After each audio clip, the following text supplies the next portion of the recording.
nakapagligpit na si Aura dahil uuwi na siya dahil mag-aaral na siya sa bukas or Monday. So, anong masasabi mo, Aura?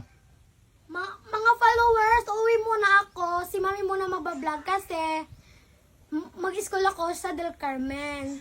Today ba o bukas? Tomorrow, and the same time, unahin mo pag-aaral talaga. Yes, very important. unahin. Basta may binigyan kita, pabili mo na notebook and everything. So, ayan. Meron naman siyang iba doon, may mga binigay sa kanya na notebook at the same time, kulang na lang yung iba pang kuha niya.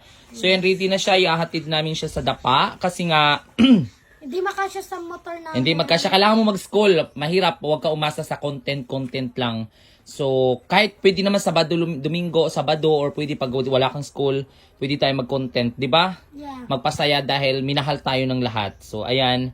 So, tara na. Dali mo na yan. Anong dali mo? Ayan. Ito.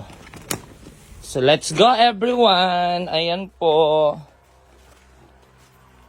Uwian time na. Paano to natin ilalagay? Kaya ba? Doon na sa labas muna siguro. Doon sa labas, Aura. Siguro sa likod na lang tayo, Aura. Tapos ito na sa front na lang yung mga ganito. Oh, sorry.